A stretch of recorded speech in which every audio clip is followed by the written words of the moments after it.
धोखे का जाल, एक पुलिस वाले की अंधेरी कहानी। महाराष्ट्र में उस रात सामान्य से अधिक सन्नाटा था। पुलिस क्वार्टर के आंगन में हवा धीरे धीरे पत्तों को सहला रही थी, जहां इंस्पेक्टर विक्रम सिंह का छोटा सा परिवार रहता था। बाहर से वह घर बिल्कुल सामान्य लग रहा था। बरामदे की बत्ती जल रही थी, लिविंग रूम से टीवी की हल्की आवाज आ रही थी और हवा में रात के खाने की खुशबू अब भी बाकी थी। ऐसा कोई संकेत नहीं था कि कुछ ही मिनटों में वह घर पूरे शहर के लिए चर्चा का केंद्र बन जाएगा। विक्रम अपने इलाके में एक सख्त और सम्मानित व्यक्ति के रूप में जाने जाते थे। उनकी वर्दी हमेशा इस्त्री की हुई, काले जूते चमचमाते हुए और उनकी निगाहें ऐसी थीं कि उनके माथत उनसे बहस करने से कतराते थे। लेकिन इस छवि के पीछे उनका एक ऐसा स्वभाव छिपा था जिसका अंदाजा लगाना मुश्किल था। कभी नर्म, कभी विस्फोटक और अक्सर जरूरत से ज्यादा शक्की। उनकी पत्नी प्रिया लंबे समय से एक दबे हुए एहसास के साथ जी रही थीं। हालांकि लोगों के सामने वे एक खुशहाल जोड़े की तरह दिखते थे, प्रिया असल में एक बहुत ही धैर्यवान महिला थीं। वह युवा थीं, उनका चेहरा शांत था और उनकी बातें हमेशा सुकून देने वाली होती थीं।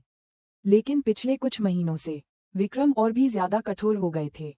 वह अक्सर बिना किसी कारण के प्रिया का फोन चेक करते, बार बार पूछते कि वह कहाँ हैं, और यहाँ तक कि इस बात पर भी नजर रखते कि प्रिया घर के बाहर किससे बात कर रही हैं। प्रिया केवल चुप रहकर अपनी बेचैनी को दिल में दबा सकती थी। उस रात प्रिया डाइनिंग रूम में बैठी थीं और दरवाजे को खाली नजरों से देख रही थीं। उनके हाथ में चाय का एक कप था जो अब तक ठंडा हो चुका था। उनके पति अभी अभी दफ्तर से लौटे थे।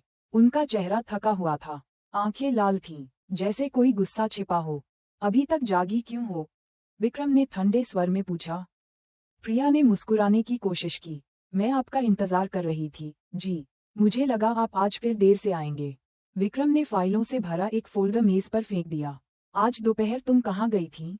उन्होंने बिना किसी भूमिका के सीधे पूछा। प्रिया एक पल के लिए चुप हो गई।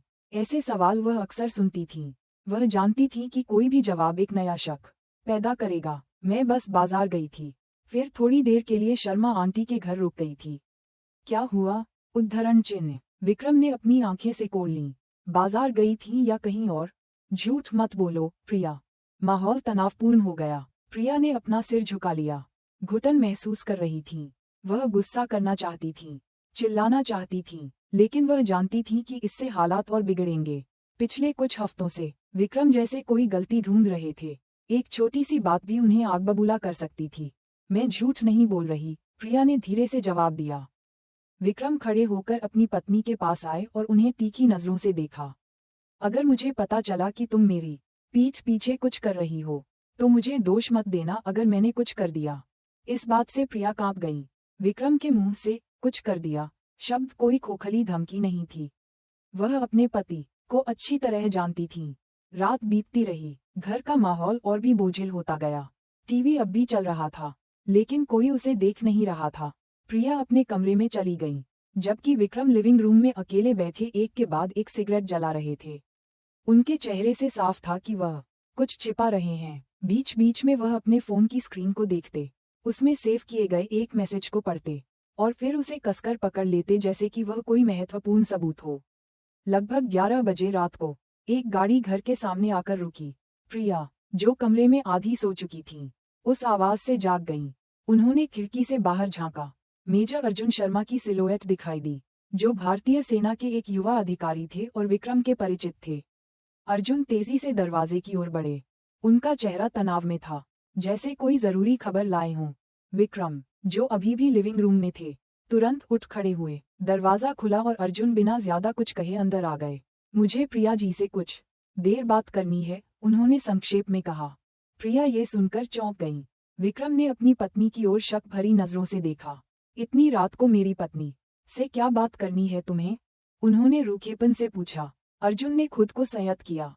यह एक जरूरी मामला है, सर। कृपया गलत मत समझिए। लेकिन विक्रम अब कुछ सुनने को तैयार नहीं थे। उनका गुस्सा भड़क चुका था। उन्हें लगा कि उनका शक सही था। प्रिया और अर्जुन के बीच कुछ चल रहा था। बिना कोई मौका दिए विक्रम ने तुरंत लिविंग रूम की मेज की दराज खोली और अपनी सर्विस पिस्टल निकाल ली। तो ये है जवाब, तुम दूसरे आदमी के साथ, वह भी एक फौजी के साथ, मेरी पीठ पीछे खेल रही हो? विक्रम चिल्लाए। उनकी आवाज पूरे घर में गूंज गई। प्रिया का चेहरा पीला पड़ गया। विक्रम, यह वैसा नहीं है जैसा आप सोच रहे हैं।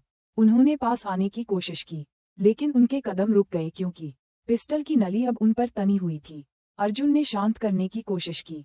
इंस्पेक्टर विक्रम, पहले मेरी बात सुनिए। एक वजह है। चुप रहो तुम, विक्रम गरजे। मैंने बहुत सब्र कर लिया। आज रात सब कुछ खत्म हो जाएगा। वह पल बहुत लंबा महसूस हुआ। प्रिया आंखों में आंसू लिए गिड़गिड़ा रही थी। वह जानती थी कि जो बड़ा राज उन्होंने छिपा रखा था, वह अब तक सामने नहीं आया था। वह जानती थी कि अर्जुन के साथ उनका मिशन बर्बाद हो जाएगा अगर आज रात का अंत दुखद हुआ। लेकिन बंदूक की गोली की आवाज ने सब कुछ तोड़ दिया। धड़ाम। प्रिया का शरीर फर्श पर गिर गया। उस सरकारी क्वार्टर के सफेद टाइलों पर तेजी से खून बहने लगा। अर्जुन स्तब्ध खड़े थे। उन्हें विश्वास नहीं हो रहा था कि उन्होंने अभी अभी क्या देखा। विक्रम कठोरता से खड़े थे। उनका चेहरा ठंडा था। उनके हाथ में पिस्टल से अब भी धुआं निकल रहा था। मुझे शर्मिंदा करने से बेहतर है कि मर जाओ, उन्होंने धीरे से कहा, लगभग फुसफुसाते हुए। अर्जुन केवल अपनी मुठ्ठियां भींच सकते थे, अपने गुस्से और सदमे को रोकते हुए। वह जानते थे कि आज रात सिर्फ एक घरेलू त्रासदी नहीं थी। विक्रम की इस पागलपन भरी हरकत के पीछे कुछ बहुत गहरा और काला था। और जो भी था, उसकी सच्चाई प्रिया की जुबान पर आने से पहले ही खामोश कर दी गई थी। घर के बाहर कुत्ते जोर जोर से भौंकने लगे। पड़ोसियों के घरों की बत्तियां जलने लगीं। कुछ लोग गोली की आवाज सुनकर उत्सुकतावश पास आने लगे। कुछ ही मिनटों में वह सरकारी क्वार्टर भीड़, पुलिस और एक बड़ी खबर से भर जाएगा जो पूरे महाराष्ट्र को हिलाकर रख देगी। और ये त्रासदी तो अभी शुरू हुई थी। रात की खामोशी को चीरने वाली गोली की आवाज जल्द ही एक ऐसी खबर के तूफान में बदल गई जिसे रोकना नामुमकिन था। कुछ ही घंटों में इंस्पेक्टर विक्रम सिंह का सरकारी क्वार्टर लोगों के हुजूम में तब्दील हो गया। सायरन बजाती हुई पुलिस की गाड़ियां एक के बाद एक आने लगीं। लाल नीली बत्तियां घूम घूम कर उस संकरी गली को रोशन कर रही थीं जो आमतौर पर शांत रहती थी। लोग पुलिस लाइन के पीछे भीड़ लगाकर खड़े थे, कानाफूसी कर रहे थे, अपने फोन से रिकॉर्डिंग कर रहे थे और फिर वीडियो के टुकड़े सोशल मीडिया पर अपलोड कर रहे थे। प्रिया का नाम अचानक वायरल हो गया। उनकी तस्वीरें, जो कभी पारिवारिक समारोहों में लगाई जाती थीं, अब इस शीर्षक के साथ फैल रही थीं। क्रूरता। पुलिस इंस्पेक्टर ने सेना के जवान के साथ अवैध संबंधों के चलते अपनी पत्नी को गोली मारी। ये खबर बहुत तेजी से फैली। प्रिया के शव को अस्पताल ले जाने से पहले ही विक्रम घर के बरामदे में खड़े थे। उनका चेहरा भावहीन था। उनकी वर्दी थोड़ी अस्त व्यस्त थी। उनकी सर्विस पिस्टल जांचकर्ताओं ने जब्त कर ली थी, लेकिन उनकी आंखों में अब भी वही ठंडक थी, जैसे उन्हें यकीन हो कि वह अपने किए को सही ठहरा सकते हैं। जब पत्रकारों ने पास आने की जिद की, तो विक्रम ने बस इतना ही कहा, मुझे ये करने के लिए मजबूर किया गया। मैंने अपनी पत्नी को रंगे हाथों पकड़ा। ये शब्द सुबह की सुर्खियों का मुख्य हिस्सा बन गए। स्थानीय टीवी चैनलों ने इसे बार बार दिखाया, रेडियो ने इसे सनसनीखेज बनाकर प्रसारित किया और ऑनलाइन मीडिया ने इसमें नाटकीयता का तड़का लगा दिया। पूरा महाराष्ट्र हिल गया था। इस बीच पुणे में एक सैन्य अड्डे पर माहौल कुछ कम तनावपूर्ण नहीं था। मेजर अर्जुन शर्मा का नाम उस व्यक्ति के रूप में लिया जा रहा था जिसका प्रिया के साथ कथित तौर पर अवैध संबंध था। सेना जैसे बड़े संस्थान के लिए यह आरोप सिर्फ एक अफवाह नहीं था, यह एक अपमान था। एक बैठक कक्ष में कर्नल रोहन वर्मा, जो अर्जुन के सीधे अधिकारी थे, ने जोर से मेज पर मुक्का मारा। ये हद से ज्यादा हो रहा है। अर्जुन कोई ऐसा वैसा आदमी नहीं है। मैं उसे सालों से जानता हूँ। यह नामुमकिन है कि वह इस तरह के किसी गंदे मामले में शामिल हो। कुछ अन्य अधिकारी संदेह में दिखे, लेकिन कर्नल, जनता इस कहानी को सच मान चुकी है। पुलिस के पास गवाह हैं और विक्रम का दावा है कि उसने अपनी आंखों से देखा है। अगर वाकई कोई खास रिश्ता था, तो हमारी यूनिट की प्रतिष्ठा दांव पर लग जाएगी। अर्जुन खुद मेज के कोने में चुपचाप बैठे थे। उनका चेहरा उदास था। वह यूं ही कुछ भी नहीं बोल सकते थे। कुछ बातें थीं जो वह जानते थे, लेकिन अपने सुपीरियर्स की इजाजत के बिना उन्हें जाहिर नहीं कर सकते थे। उन्होंने अपनी गोद में रखे हाथों को कसकर भींच लिया, गुस्से और उलझन की भावनाओं को रोकते हुए। उनके लिए प्रिया सिर्फ एक पुलिसवाले की पत्नी नहीं थी, वह उनकी अंडरकवर पार्टनर थी, एक बड़े मिशन का अहम हिस्सा। लेकिन अब इस कहानी पर कौन विश्वास करेगा? एक बात तो साफ है, कर्नल रोहन ने आगे कहा, हम चुप नहीं बैठ सकते। अगर इसे ऐसे ही छोड़ दिया गया, तो सेना का नाम एक पुलिस अधिकारी का घर तोड़ने वाले के रूप में बदनाम हो जाएगा। ये दो संस्थानों के बीच आग की चिंगारी बन सकता है। कमरे में मौजूद सभी लोग चुप हो गए। वे जानते थे कि कर्नल रोहन सही कह रहे थे। एक छोटी सी अनबन भी टकराव का कारण बन सकती थी, और ये तो एक बहुत गंभीर मामला था। दूसरी तरफ प्रिया का परिवार शोक में डूबा हुआ था। सतारा में उनके माता पिता का घर शोक मनाने वालों से भरा हुआ था। प्रिया की मां, सुनीता नाम की एक अधेड़ उम्र की महिला, अपनी बेटी का ताबूत देखकर फूट फूट कर रो रही थी। प्रिया एक अच्छी लड़की थी, वह कभी धोखा नहीं दे सकती। ये सब झूठ है, सुनीता चीखी, जिससे कुछ पड़ोसी भी आंसू बहाने लगे। लेकिन टीवी पर चल रही खबरें उनके पक्ष में नहीं थीं, जैसे कि पूरी दुनिया यह मानना चाहती थी कि प्रिया ही दोषी थीं। परिवार को ऐसा महसूस हो रहा था जैसे वे एक बड़ी लहर के खिलाफ लड़ रहे थे जिसे रोका नहीं जा सकता था। इस बीच अर्जुन चुपके से शोक सभा में पहुंचे। उन्होंने सादे कपड़े पहने थे और उनका चेहरा मास्क से ढका हुआ था। उन पर ज्यादा लोगों ने ध्यान नहीं दिया, सिवाय सुनीता के, जिन्होंने उन्हें तुरंत पहचान लिया। मेजर साहब, आप इन सब की वजह तो नहीं हैं, है न? सुनीता ने कांपती आवाज में पूछा। अर्जुन ने सिर झुका लिया। उनकी आंखें नम थीं। आंटी, भगवान की कसम, मैंने कभी प्रिया जी का घर तोड़ने का इरादा नहीं किया। कुछ बातें हैं जो मैं अभी नहीं बता सकता, लेकिन विश्वास कीजिए, वह निर्दोष थीं। इन शब्दों ने सुनीता को और भी उलझन में डाल दिया, लेकिन उन्होंने विश्वास करना चुना, भले ही उनका दिल टूट चुका था। पुलिस स्टेशन में, जहां विक्रम को अस्थायी रूप से हिरासत में रखा गया था, स्थिति अलग थी। दबाव महसूस करने के बजाय विक्रम शांत दिख रहे थे। कुछ वफादार सहकर्मी तो चुपके से उनका समर्थन भी कर रहे थे। तुम चिंता मत करो विक्रम, बहुत से लोग मानते हैं कि तुमने बस अपनी इज्जत बचाई है, एक सहकर्मी ने फुसफुसाया। विक्रम केवल हल्की सी मुस्कान दिए। मैंने वही किया जो करना चाहिए था। जो औरत अपने पति को धोखा दे, वह इसी लायक है। ये बात सुनने में ठंडी लग रही थी, लेकिन उनकी आंखों के पीछे कुछ छिपा हुआ था, जैसे कि वह सिर्फ ईर्ष्या में जलने वाला एक आदमी नहीं थे, बल्कि कोई था जो एक बड़े राज पर पर्दा डाल रहा था। दिन बीतते गए, माहौल और भी गर्म होता गया। विभिन्न सोशल मीडिया ग्रुप्स में तीखी टिप्पणियां आने लगीं। कुछ लोग विक्रम की तारीफ कर रहे थे कि वह एक बहादुर आदमी है जिसने अपनी इज्जत बचाई। कुछ लोग उनके कृत्य को बर्बर बताकर निंदा कर रहे थे। लेकिन एक बात तो तय थी, मेजर अर्जुन शर्मा का नाम और भी ज्यादा घिरता जा रहा था। अगर वह सच में सेना का आदमी है, तो कोई आश्चर्य नहीं कि प्रिया उस पर मर मिटी। पुलिस वाले कहाँ इतने दमदार होते हैं, किसी ने कमेंट सेक्शन में लिखा। ये सबूत है कि फौजियों पर भरोसा नहीं किया जा सकता, दूसरे ने जवाब दिया। ये टिप्पणियां दो पक्षों के बीच गुस्से की आग भड़का रही थीं। सैन्य अड्डे पर कर्नल रोहन ने फिर से अर्जुन से मुलाकात की। ध्यान से सुनो, अब से तुम्हारे हर कदम पर नजर रखी जाएगी। बहुत सी आंखें तुम्हारी गलती का इंतजार कर रही हैं। तुम्हें बहुत सावधान रहना होगा। अर्जुन ने सिर हिलाया। मैं समझता हूँ कर्नल, लेकिन मैं आपसे एक चीज की गुजारिश करता हूँ। प्रिया जी का नाम इस तरह बर्बाद न होने दें। वह निर्दोष थीं। कर्नल रोहन ने उन्हें देर तक देखा, फिर एक गहरी सांस ली। तो फिर इसे साबित करो, लेकिन तुम इसका जोखिम जानते हो। अगर हम इस बड़ी लहर के खिलाफ गए, तो सिर्फ तुम्हारा करियर ही नहीं, तुम्हारी जान भी जा सकती है। अर्जुन चुप हो गए। वह जानते थे कि यह चेतावनी सच थी, लेकिन अपने दिल में वह एक और बात भी जानते थे। प्रिया की मौत अंत नहीं थी, ये तो किसी बहुत ज्यादा खतरनाक चीज की शुरुआत थी। उस रात अपनी अस्थायी हिरासत कक्ष में विक्रम ने फिर से एक सिगरेट जलाई। धुआं हवा में फैल गया, उनके चेहरे को ढक दिया जो नियॉन लाइट की मंद रोशनी में था। वह धीरे से मुस्कुराए, जैसे कि इस सारे हंगामे से वह संतुष्ट हों। अर्जुन, अब तुम बलि का बकरा बनोगे, वह धीरे से बुदबुदाए। और कोई भी यह विश्वास नहीं करेगा कि असल में ये सब मेरी योजना थी। बाहर महाराष्ट्र में अभी भी हंगामा मचा हुआ था, लेकिन विक्रम जानते थे कि असली तूफान तो अभी आना बाकी था। उस सुबह पुणे की हवा में उमस थी, हालांकि सूरज अभी अभी उगा था। सैन्य अड्डे के गलियारे में खुफिया विभाग के कमरे की ओर तेज कदमों की आवाज सुनाई दी। कर्नल रोहन वर्मा को अभी अभी एक फाइल मिली थी जिसने उनके माथे पर लकीरें खींच दी थीं। उस फोल्डर में प्रिया की गोलीबारी के मामले की पुलिस की आधिकारिक कालक्रम रिपोर्ट थी। रिपोर्ट के अनुसार इंस्पेक्टर विक्रम सिंह ने अपनी पत्नी को मेजर अर्जुन शर्मा के साथ अवैध संबंधों में रंगे हाथों पकड़ने के बाद गोली मार दी थी। रिपोर्ट बड़े करीने से लिखी गई थी, जैसे कि सारे तथ्य पूरे हो चुके हों।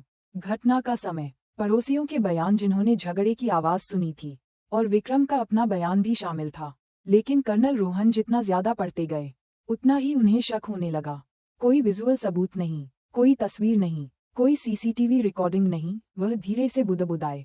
सिर्फ विक्रम का दावा है और अर्जुन की मौजूदगी पर आधारित शक, ये बहुत कमजोर है। एक युवा सैनिक एक कप कॉफी लेकर अंदर आया। कर्नल, मेजर अर्जुन नीचे इंतजार कर रहे हैं। वह आपसे अकेले में बात करना चाहते हैं।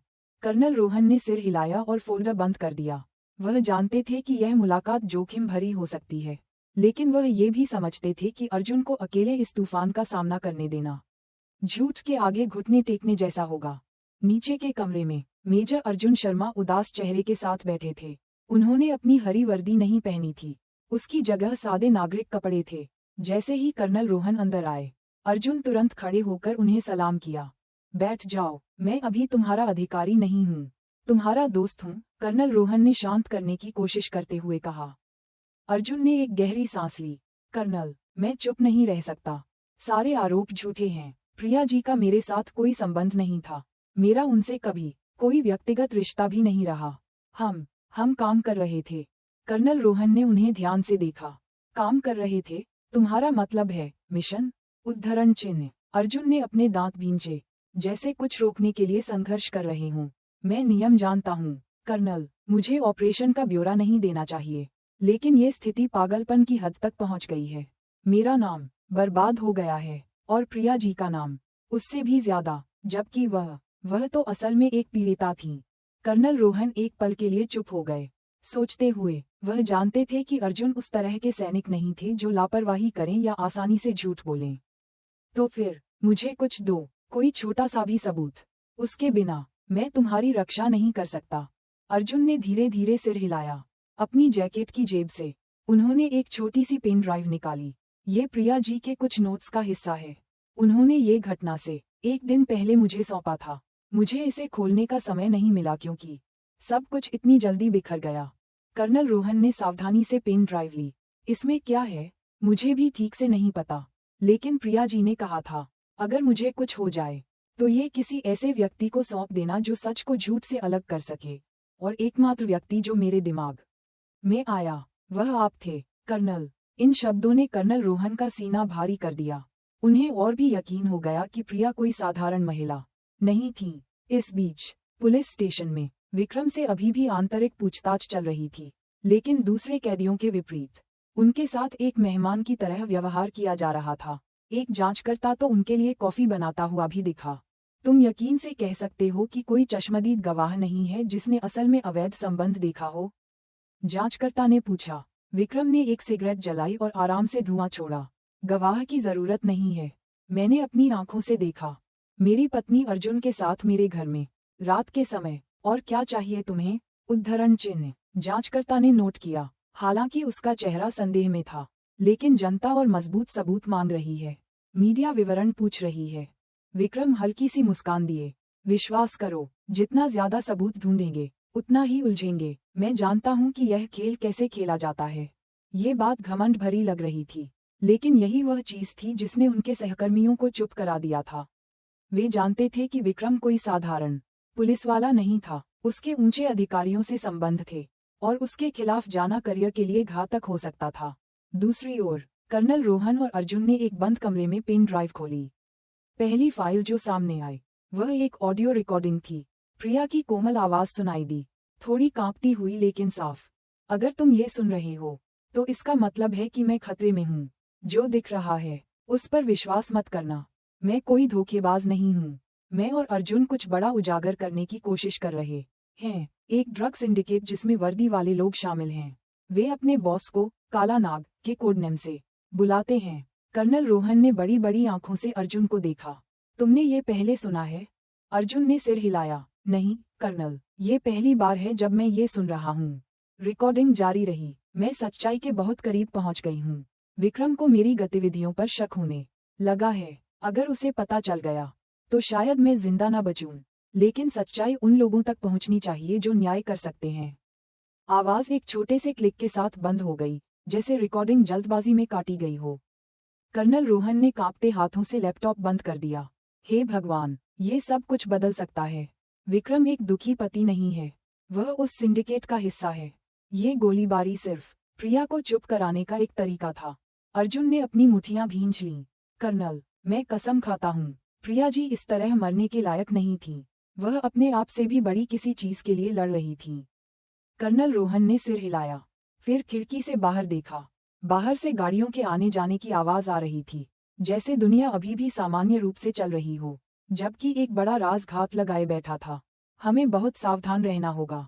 अगर विक्रम सच में ड्रग सिंडिकेट में शामिल है, तो इसका मतलब है कि वह अकेला नहीं है। उसके पीछे शक्तिशाली लोग हैं जो उसे बचा रहे हैं। अर्जुन ने सीधे देखा, उनका चेहरा दृढ़ संकल्प से भरा था। तो फिर हमें उनसे ज्यादा शक्तिशाली बनना होगा, प्रिया जी के नाम के लिए, और सच्चाई के लिए। कहीं और, अड्डे से बहुत दूर, विक्रम को एक फोन आया। वह अपनी आवाज धीमी रखे हुए थे, जैसे डर हो कि कोई सुन लेगा। हाँ, सब कुछ योजना के अनुसार है। प्रिया चुप हो गई है। बस अर्जुन और एक दो लोग हैं जो अभी भी उत्सुक हैं। चिंता मत करो, मैं जानता हूँ कि उनसे कैसे निपटना है। दूसरी तरफ से एक भारी, ठंडी और अधिकारपूर्ण आवाज सुनाई दी। याद रखना, विक्रम, काला नाग का नाम बाहर नहीं आना चाहिए। अगर एक बार भी लीक हुआ, तो सिर्फ तुम ही नहीं, हमारा पूरा नेटवर्क खत्म हो जाएगा। विक्रम ने फोन बंद किया और फिर तिरछी मुस्कान दी। आराम से, कोई भी एक युवा अधिकारी और एक मृत महिला की कहानी पर विश्वास नहीं करेगा जिसे मैंने पहले ही बदनाम कर दिया है। लेकिन दूर, बिना उसकी जानकारी के, प्रिया की रिकॉर्डिंग एक छोटी सी पेन ड्राइव के जरिए फिर से जिंदा हो गई थी। एक ऐसा सुराग जो कुछ लोगों के लिए बेतुका था, लेकिन असल में उस नासूर को खोलने की चाबी बन गया था जो इतने समय से छिपा हुआ था। और असली तूफान तो अभी शुरू हो रहा था। उस रात पुणे पुलिस मुख्यालय के पूछताछ कक्ष का माहौल बेहद तनावपूर्ण था। फीके रंग की दीवारें लोहे की मेज के ऊपर लटकी नियॉन लाइट की परछाइयों से भरी थीं। कर्नल रोहन वर्मा सीधे बैठे थे। उनकी निगाहें एसीपी विक्रम पर टिकी थीं, जो ठंडे और भावहीन चेहरे के साथ बैठे थे। इस बीच डीसीपी राजेश कुमार, जो विक्रम के सीधे अधिकारी थे, कमरे के कोने में हाथ बांधे खड़े थे और पूछताछ की प्रक्रिया देख रहे थे। विक्रम, हमें स्पष्टता चाहिए, कर्नल रोहन ने भारी आवाज में कहा। तुमने प्रिया को अपने घर के सामने ही क्यों गोली मार दी, बिना किसी आत्मसंयम के? तुम्हारा अब तक का जवाब तर्कसंगत नहीं है। विक्रम ने एक लंबी सांस ली और फिर धीरे धीरे छोड़ी। मैं कई बार कह चुका हूँ, कर्नल, प्रिया को सेना के एक सदस्य के साथ अवैध संबंध में पकड़ा गया था। मैंने अपना आपा खो दिया। बस इतना ही। कर्नल रोहन ने मेज पर अपनी उंगलियां थपथपाईं।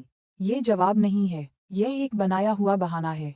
प्रिया तुम्हारी पत्नी थी, वह सिर्फ एक आम नागरिक नहीं थी। और तो और, हमारे पास रिपोर्ट है कि प्रिया असल में एक अंडरकवर ऑपरेशन पर थी। तुम इस बारे में कुछ जानते हो? उद्धरण चिन्ह। विक्रम का चेहरा थोड़ा बदल गया। एक पल के लिए आश्चर्य की एक झलक दिखाई दी, हालांकि उन्होंने उसे जल्दी से एक हल्की मुस्कान के साथ छिपा लिया। अंडरकवर? मजाक मत कीजिए, कर्नल। प्रिया सिर्फ एक साधारण पुलिस वाले की पत्नी थी। ऐसी कहानियां मत बनाइए जो हैं ही नहीं। लेकिन डीसीपी राजेश, जो अब तक चुप थे, एक कदम आगे बढ़े। विक्रम, मैं तुम्हारे साथ काफी समय से काम कर रहा हूँ, लेकिन यह मामला अलग है। इसमें बहुत सी विसंगतियां हैं, जिन्हें नजरअंदाज नहीं किया जा सकता। और आज रात, सेना ने प्रिया की उनकी टीम के साथ हुई बातचीत की रिकॉर्डिंग सौंपी है। सब कुछ साफ है। प्रिया का कोई अवैध संबंध नहीं था, वह एक मिशन पर थी। विक्रम ने डीसीपी राजेश को तीखी नजरों से देखा। तुम किस सबूत की बात कर रहे हो? उन्होंने ऊंची आवाज में पूछा। कर्नल रोहन ने अपने बैग से एक भूरा फोल्डर निकाला और उसे मेज पर रख दिया। उस फोल्डर के अंदर से उन्होंने कुछ पन्नों की ट्रांसक्रिप्ट और एक पेन ड्राइव निकाली। ये प्रिया की हमारे सदस्य के साथ हुई बातचीत का सबूत है। वह एक ड्रग सिंडिकेट को उजागर करने के लिए सहयोग कर रही थी। और रिकॉर्ड के अनुसार, वह सिंडिकेट एक बड़े नेटवर्क द्वारा नियंत्रित है, जिसमें एक नाम जो बार बार सामने आया है, वह तुम्हारा है। विक्रम, कमरा अचानक शांत हो गया। डीसीपी राजेश ने विक्रम को गहरी निराशा से देखा। मुझे उम्मीद थी कि यह सब सच नहीं होगा, लेकिन जो रिकॉर्डिंग है, उसे झुठलाना मुश्किल है। विक्रम हल्का सा हंसे, लेकिन आवाज में कड़वाहट थी। रिकॉर्डिंग से छेड़छाड़ की जा सकती है, आप लोग ये जानते हैं। कर्नल रोहन ने सिर हिलाया। ये रिकॉर्डिंग असली है। हमारे पास जमीनी गवाह हैं और यहाँ तक कि बड़े ड्रग डीलरों के साथ तुम्हारी मुलाकातों की तस्वीरें भी हैं। प्रिया अंतिम सबूत इकट्ठा करने में लगभग कामयाब हो गई थी। दुर्भाग्य से, तुमने पहले ही कार्रवाई कर दी। तुमने अपनी शर्म छिपाने के लिए अवैध संबंध की कहानी गढ़ी। विक्रम ने अपना हाथ मेज पर दे मारा, जिससे पूरे कमरे में एक गूंजने वाली आवाज हुई। तुम लोग सोचते हो कि तुम सब कुछ जानते हो? वह चीखे, उनकी आवाज भर्रा गई थी। तुम लोग कभी नहीं जान पाओगे कि इस सब के पीछे असल में क्या हो रहा है। डीसीपी राजेश पास आए। उनकी आवाज दृढ़ लेकिन भावनाओं से भरी थी। अब बताओ विक्रम, और बहाने मत बनाओ, क्या ये सच है कि तुम उस सिंडिकेट के साथ शामिल हो? उद्धरण चिन्ह। विक्रम ने सिर झुका लिया, अपने हाथों को कसकर भींच लिया। उनके चेहरे पर एक भारी आंतरिक संघर्ष दिखाई दे रहा था। उन्होंने मुंह खोला लेकिन फिर बंद कर लिया। कर्नल रोहन ने मेज पर रखे रिकॉर्डर पर एक छोटा बटन दबाया। प्रिया की आवाज कमरे में साफ सुनाई देने लगी। लक्ष्य और करीब आ रहा है। मुझे सावधान रहना होगा। मेरे पति को शक होने लगा है, लेकिन अगर यह सफल हो गया तो हम असली मास्टरमाइंड का पर्दाफाश कर सकते हैं। अंतिम डेटा मिलने के बाद मैं कर्नल रोहन से संपर्क करूंगी। आवाज बंद हो गई। कमरा फिर से शांत हो गया। डीसीपी राजेश की आंखों के कोने में आंसू आ गए। उन्होंने गुस्से भरी नजरों से विक्रम को देखा। वह प्रिया की आवाज थी। उसने कर्तव्य के लिए खुद को बलिदान कर दिया, और तुम, उसके अपने पति, ने उसे खत्म कर दिया। क्या तुम्हें कोई शर्म नहीं है? उद्धरण चिन्ह। विक्रम ने अपने दांत भींचे। वह बहुत दूर चली गई थी। अगर वह रुक जाती तो ये सब नहीं होता। कर्नल रोहन ने अपनी आंखें सिकोड़ लीं। तुम्हारा मतलब रुक जाती क्या विक्रम? तुम्हारी गंदगी का पर्दाफाश करना बंद कर देती? उद्धरण चिन्ह। विक्रम अचानक खड़े हो गए। उनकी कुर्सी पीछे गिर गई। तुम लोग नहीं समझते, मैंने ये सब इसलिए किया क्योंकि मेरे पास कोई और चारा नहीं था। 2 पुलिसकर्मी तुरंत अंदर आए और विक्रम को पकड़ लिया, जो अब विरोध करने लगे थे। उनका चेहरा लाल हो गया था, सांसें तेज थीं। डीसीपी राजेश ने अपना चेहरा फेर लिया। इसे सेल में ले जाओ। आज रात से उसकी हैसियत गवाह से बदलकर आरोपी हो जाएगी। विक्रम ने विरोध करने की कोशिश की, लेकिन अधिकारियों की पकड़ बहुत मजबूत थी। तुम लोग नहीं जानते कि तुम किसका सामना कर रहे हो, वह चिल्लाए। उनकी आवाज गलियारे में गूंजी। ये सिर्फ ड्रग्स के बारे में नहीं है। मेरे पीछे बड़े लोग हैं। अगर मैं गिरा तो वे चुप नहीं बैठेंगे। कर्नल रोहन ने डीसीपी राजेश को गंभीर चेहरे से देखा। उसकी बातों में कुछ सच्चाई है। हम इसे हल्के में नहीं ले सकते। शायद यह मामला जितना हम सोच रहे हैं उससे कहीं ज्यादा बड़ा है। डीसीपी राजेश ने एक लंबी सांस ली, मेज पर पड़े फोल्डर को देखते हुए। तस्वीरें, ट्रांसक्रिप्ट और रिकॉर्डिंग अब सिर्फ सबूत नहीं थे, वे एक बहुत बड़े नेटवर्क की ओर जाने वाली चाबी थे, जो कई महत्वपूर्ण नामों को घसीट सकता था। लेकिन एक बात तो तय थी, उस रात एक बड़ा राज सामने आने लगा था, और आगे जो कुछ भी होगा वह महाराष्ट्र को पहले से कहीं ज्यादा जोर से हिला देगा। अगली सुबह एसीपी विक्रम की गिरफ्तारी की खबर तेजी से फैल गई। राष्ट्रीय टीवी चैनलों ने पुणे पुलिस मुख्यालय के सामने से सीधी कवरेज प्रसारित की। पत्रकार भीड़ लगाए हुए थे। माइक्रोफोन और कैमरे हर उस अधिकारी की ओर मुड़ जाते जो पुलिस स्टेशन से अंदर या बाहर आता। उनकी आवाजें एक दूसरे से टकरा रही थीं। क्या ये सच है कि एक पुलिस अधिकारी ड्रग नेटवर्क में शामिल है? पुलिस संस्थान की क्या प्रतिक्रिया है? क्या ये सच है कि यह मामला ऊंचे अधिकारियों को घसीटेगा? उद्धरण चिन्ह। ये सवाल गूंज रहे थे, लेकिन कोई ठोस जवाब नहीं था। पुलिस के जनसंपर्क विभाग ने केवल इतना कहा कि मामला अभी जांच के चरण में है, लेकिन जनता पहले ही अपनी राय बना चुकी थी। सोशल मीडिया तीखी टिप्पणियों से भर गया था। पुलिस को जनता की रक्षा करनी चाहिए, ड्रग्स के साथ खेलना नहीं। इस मामले को दबाया नहीं जाना चाहिए। सभी को न्याय मिलना चाहिए। जनता की इस तीखी नज़र के बीच डीसीपी राजेश अपने कार्यालय में थके हुए चेहरे के साथ बैठे थे। उन्हें अभी अभी रिपोर्ट मिली थी कि पुलिस स्टेशन के सामने छोटे छोटे प्रदर्शन शुरू हो गए हैं। कुछ छात्र संगठन इस मामले को पारदर्शी तरीके से खोलने की मांग कर रहे थे। हालात और गर्म हो रहे हैं, सर, कांस्टेबल आकाश ने कहा, जो सुबह के अखबारों का ढेर लेकर अभी अभी अंदर आया था। सभी मीडिया ने इसे हेडलाइन बनाया है। प्रिया के नाम को एक शहीद के रूप में सराहा जा रहा है जो कर्तव्य निभाते हुए मारी गई। डीसीपी राजेश ने अपनी मेज पर रखी प्रिया की तस्वीर को देखा। उस महिला का चेहरा शांत लग रहा था, एक पुलिस अधिकारी की पत्नी की पारंपरिक पोशाक में। डीसीपी राजेश के सीने में एक घुटन महसूस हुई। प्रिया ने सच्चाई के लिए बलिदान दिया, लेकिन हमारा काम अभी और भी मुश्किल है, असली मास्टरमाइंड का पर्दाफाश करना। इस बीच जनता की हलचल से दूर पुणे के एक पॉश इलाके में एक आलीशान घर में एक गुप्त बैठक चल रही थी। 3 आदमी एक लंबी मेज के चारों ओर बैठे थे। उनमें से एक अधेड़ उम्र का आदमी था जिसका नाम सुरेश अग्रवाल था और वह काले सूट में था, जिसे एक बड़े व्यवसायी के रूप में जाना जाता था और जो अक्सर टीवी पर दिखाई देता था। विक्रम की गिरफ्तारी ने एक गंभीर समस्या खड़ी कर दी है, सुरेश अग्रवाल ने भारी आवाज में कहा। वह बहुत लापरवाह था। अगर उसका मुंह खुल गया तो सारी कड़ियां हम तक जुड़ जाएंगी।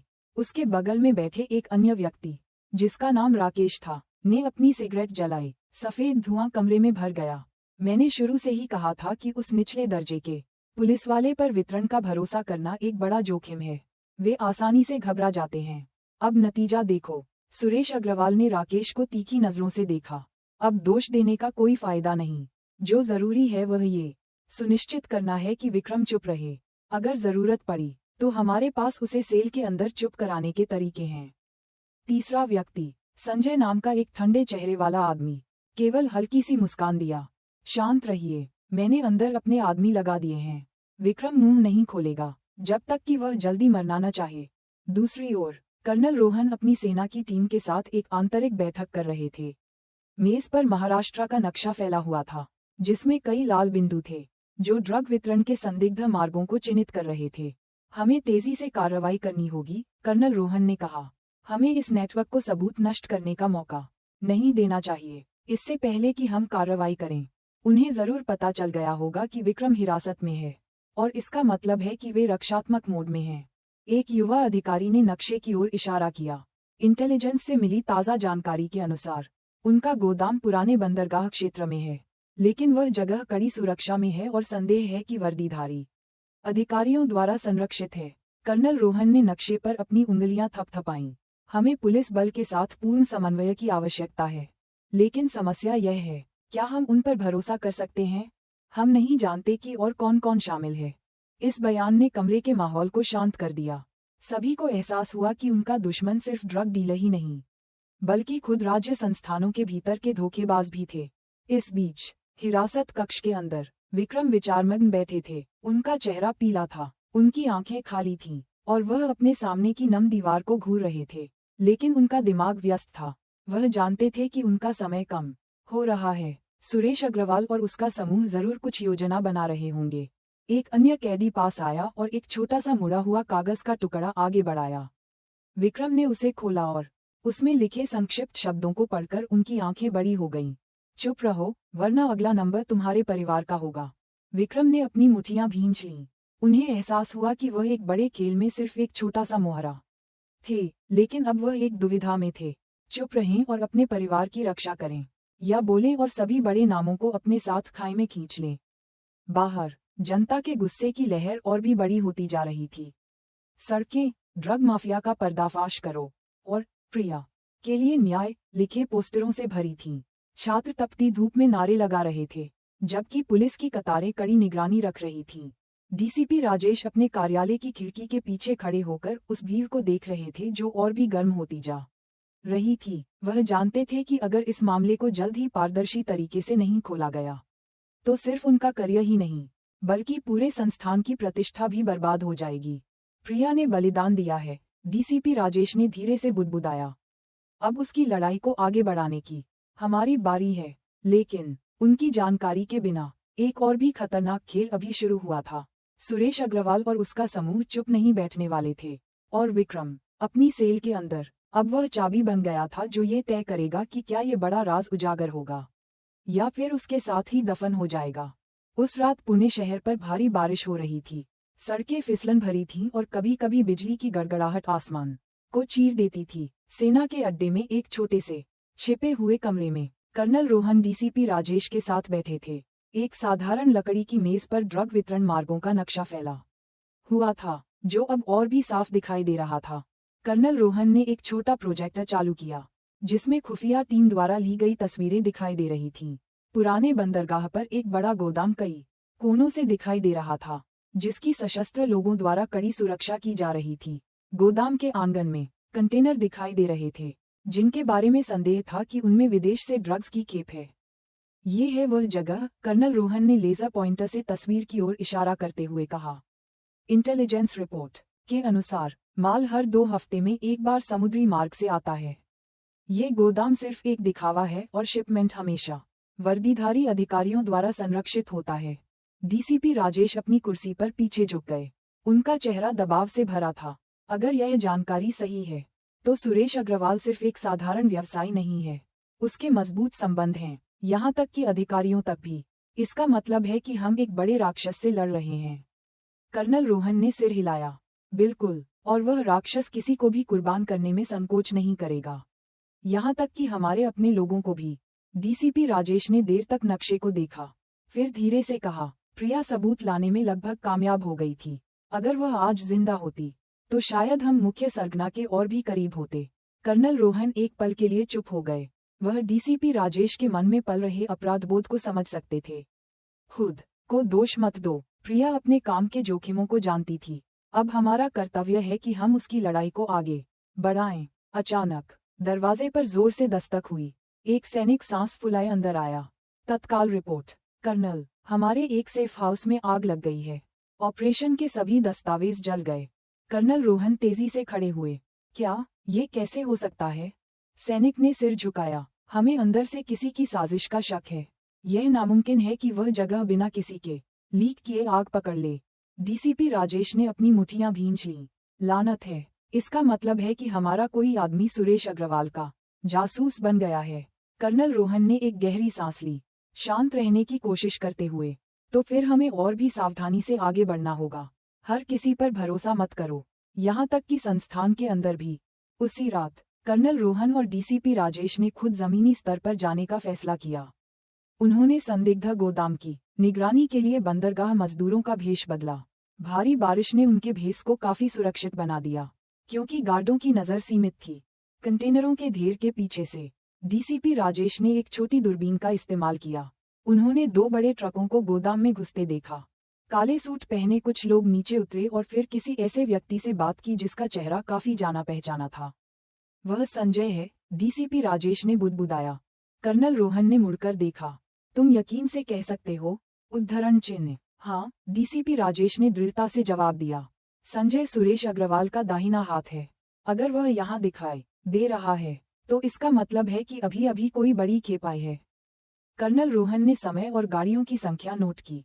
हमें विजुअल सबूत चाहिए, जल्दबाजी मत करो। लेकिन इससे पहले कि वे और तस्वीरें ले पाते, अचानक एक गार्ड उनकी ओर आने लगा।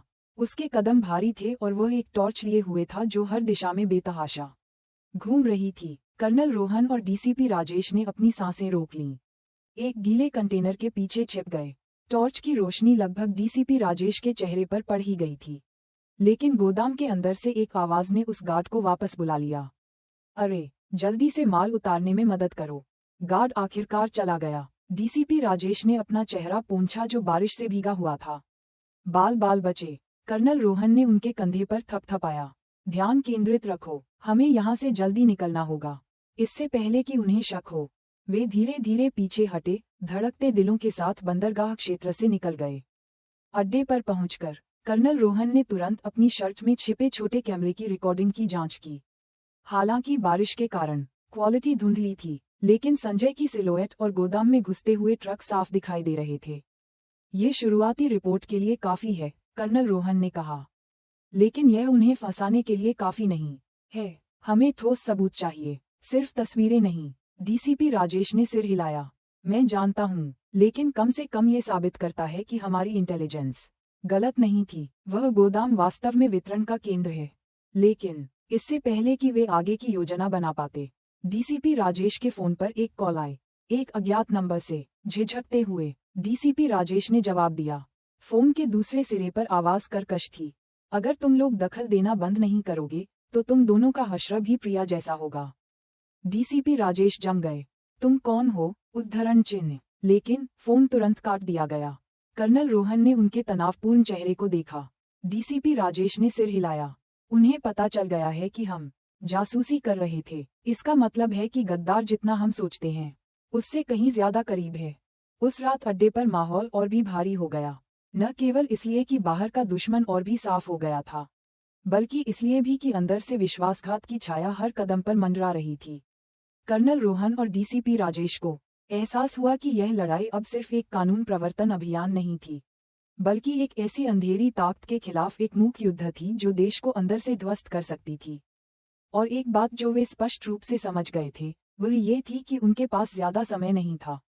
उस सुबह पुणे का आसमान रात भर की बारिश के बाद भी बादलों से घिरा हुआ था। सड़कें सुनसान लग रही थीं, लेकिन उस छोटे से अड्डे पर, जिसे संयुक्त बैठकों के लिए इस्तेमाल किया जाता था। भोर से ही तनाव का माहौल था। कर्नल रोहन एक व्हाइट बोर्ड के सामने खड़े थे जो ऑपरेशन योजनाओं से भरा हुआ था, जबकि डीसीपी राजेश साथ में शामिल होने वाले कर्मियों की सूची की जांच करने में व्यस्त थे।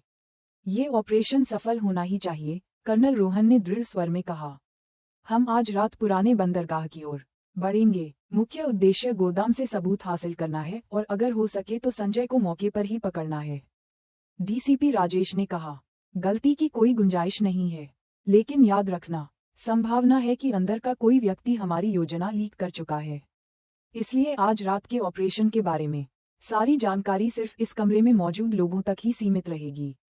सेना और पुलिस के कुछ भरोसेमंद सदस्यों ने दृढ़ता से सिर हिलाया। वे जानते थे कि वे किस जोखिम का सामना कर रहे हैं। शाम ढलते ही संयुक्त टीम 2 सामरिक वाहनों में रवाना हुई। पुराने बंदरगाह की ओर जाने वाली सड़क अंधेरी थी। केवल सड़क की मंद रोशनी से ही कुछ दिख रहा था। हल्की हल्की बारिश फिर से शुरू हो गई, जिससे माहौल और भी तनावपूर्ण हो गया। कर्नल रोहन, जो आगे की सीट पर बैठे थे, ने डीसीपी राजेश को देखा जो बेचैन लग रहे थे। तुम्हें यकीन है कि हमारे लोगों पर भरोसा किया जा सकता है? उद्धरण चिन्ह। डीसीपी राजेश ने एक गहरी सांस ली। मैंने सिर्फ सबसे वफादार लोगों को चुना है, लेकिन गद्दार कहीं भी हो सकता है, यहाँ तक कि उन लोगों के बीच भी जिन पर हम सबसे ज्यादा भरोसा करते हैं।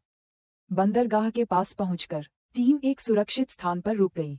वे योजना के अनुसार फैल गए और अपनी अपनी पोजीशन ले ली। उखड़े हुए पेंट वाला पुराना गोदाम उनके सामने मजबूती से खड़ा था, जिसके विशाल आंगन को कुछ सर्चलाइटें रोशन कर रही थीं। कंटेनर ट्रक कतार में खड़े थे, कुछ को मजदूर उतार रहे थे। कर्नल रोहन ने रेडियो पर निर्देश दिया। यूनिट 1, पश्चिम की ओर से प्रवेश करो। यूनिट 2, मेरे पीछे सामने से आओ। मेरे आदेश से पहले गोलीबारी मत करना। डीसीपी राजेश ने पश्चिम यूनिट का नेतृत्व किया, जबकि कर्नल रोहन सामने वाली यूनिट के साथ आगे बढ़े। उनके कदम खामोश थे, हथियार हाथों में तैयार थे, लेकिन कुछ ही मीटर आगे बढ़ने पर अचानक दाईं ओर से गोलियों की आवाज आई। धड़ाम धड़ाम। माहौल तुरंत अराजक हो गया। गोदाम के गार्ड बाहर भागे, अंधाधुंध गोलियां बरसाते हुए। कर्नल रोहन चौंक गए क्योंकि पहली गोली दुश्मन की तरफ से आनी चाहिए थी, वह भी आमने सामने होने के बाद, न कि अपनी ही टीम की दिशा से। गोली किसने चलाई? कर्नल रोहन रेडियो पर चिल्लाए, लेकिन कोई जवाब नहीं आया। केवल विभिन्न दिशाओं से जवाबी गोलीबारी की आवाज आ रही थी। डीसीपी राजेश ने अपने कम्युनिकेशन डिवाइस पर चिल्लाया, किसी ने जानकारी लीक कर दी है। वे हमारी प्रतीक्षा कर रहे थे। कर्नल रोहन ने अपने दांत भींचे। उन्हें एहसास हुआ कि उनके ऑपरेशन में सेंध लग चुकी थी। दुश्मन न केवल योजना जानता था, बल्कि पूरी तैयारी के साथ इंतजार भी कर रहा था। गोलीबारी भयंकर थी। गोलियों की चमक रात के अंधेरे में कौंध रही थी। संयुक्त टीम के कुछ सदस्य गिर गए, जबकि गोदाम के गार्ड अंदर से और भी ज्यादा संख्या में बाहर आते दिख रहे थे। इस अफरा-तफरी के बीच डीसीपी राजेश एक ट्रक के पास पहुंचने में कामयाब रहे जो आंशिक रूप से खुला था। अंदर उन्होंने सफेद प्लास्टिक के पैकेटों से भरे दर्जनों लकड़ी के बक्से देखे। ये रहा सबूत, उन्होंने रेडियो के माध्यम से चिल्लाया। लेकिन इससे पहले कि वह और पास जा पाते, गोदाम की दिशा से एक ग्रेनेड फेंका गया। एक जोरदार धमाके ने जमीन को हिला दिया, जिससे वह ट्रक आग की लपटों में घिर गया। आग की लपटें ऊंची उठीं, उस सबूत को नष्ट कर दिया जिसे उन्होंने इतनी मेहनत से ढूंढा था। कर्नल रोहन ने ये घटना दूर से देखी। लानत है, वे जानबूझकर सबूत नष्ट कर रहे हैं। घने धुएं और गोलियों की आवाज के बीच एक काली कार गोदाम के पिछले दरवाजे से तेजी से निकली। कर्नल रोहन ने एक पल के लिए संजय का चेहरा देखा, जो आगे की सीट पर बैठा था, ठंडी मुस्कान के साथ, जैसे उन्हें चुनौती दे रहा हो। कर्नल रोहन, उस कार में संजय है, डीसीपी राजेश चिल्लाए। बिना सोचे समझे कर्नल रोहन 2 सैनिकों के साथ पीछा करने लगे, लेकिन फिसलन भरी सड़क के कारण वे उनका पीछा नहीं कर पाए। वह कार एक मोड़ पर गायब हो गई। पीछे हवा में जले हुए टायरों की गंध और गीली धूल छोड़ गई। उस रात का ऑपरेशन अराजकता में समाप्त हुआ। टीम के कई सदस्य घायल हो गए, सबूत नष्ट हो गए और मुख्य लक्ष्य भाग गया। अस्थायी अड्डे पर कर्नल रोहन ने अपना हेलमेट मेज पर दे मारा। उनका चेहरा गुस्से से भरा था। हमारे बीच एक गद्दार है। यह नामुमकिन है कि वे इतने तैयार होते अगर किसी ने जानकारी नहीं दी होती। डीसीपी राजेश निराश होकर चुपचाप बैठे थे। और भी बुरा ये है कि मीडिया जरूर इस विफलता के बारे में सुनेगी। वे हमें अक्षम समझेंगे। कर्नल रोहन ने डीसीपी राजेश को तीखी नजरों से देखा। हमें रुकना नहीं है। आज रात की विफलता केवल एक बात साबित करती है, हमारा दुश्मन जितना हमने सोचा था उससे कहीं ज्यादा संगठित है। लेकिन मैं वादा करता हूँ राजेश, हम बदला लेंगे और इस बार कोई भी गद्दार बचकर नहीं निकलेगा। बाहर एम्बुलेंस के सायरन घायलों को ले जा रहे थे।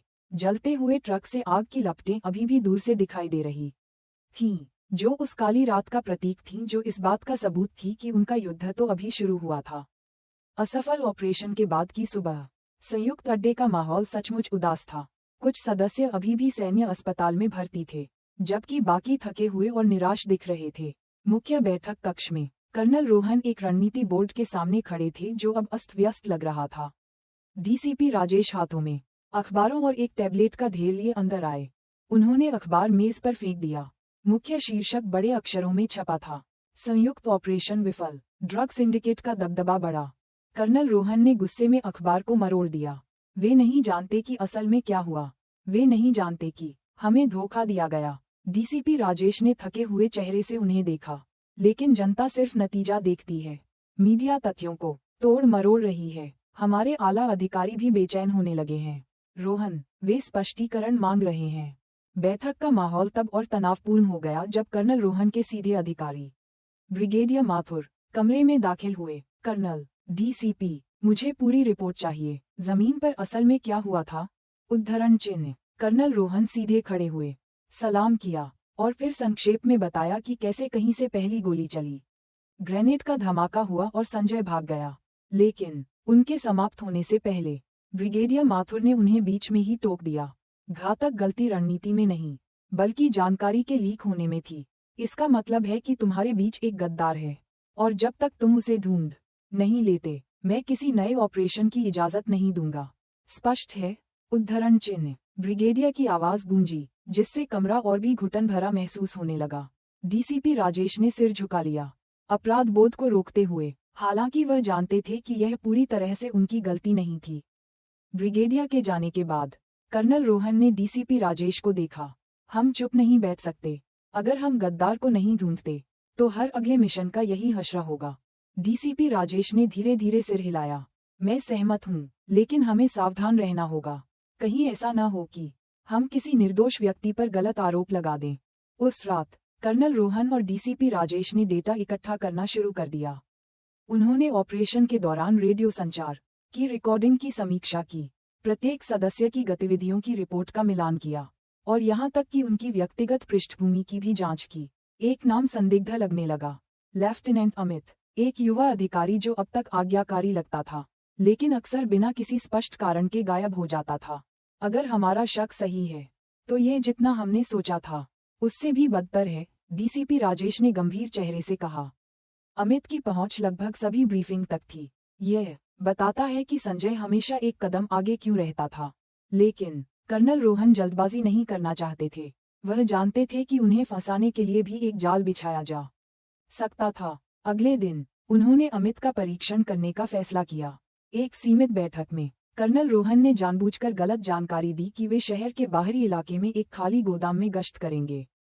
ये जानकारी केवल 4 लोगों को पता थी, जिसमें अमित भी शामिल था। उस रात वे बताए गए स्थान पर फैल गए। नतीजा, जो गोदाम खाली होना चाहिए था, वह अचानक संजय के लोगों द्वारा कड़ी सुरक्षा में था। ये पुख्ता सबूत है, डीसीपी राजेश ने फुसफुसाया। जानकारी सीधे उन तक लीक हुई। कर्नल रोहन ने अपना गुस्सा दबाया। हम उसे अभी गिरफ्तार नहीं कर सकते। हमें और मजबूत सबूत चाहिए, कुछ ऐसा जिसका इस्तेमाल हम उसे कानून के सामने फंसाने के लिए कर सकें।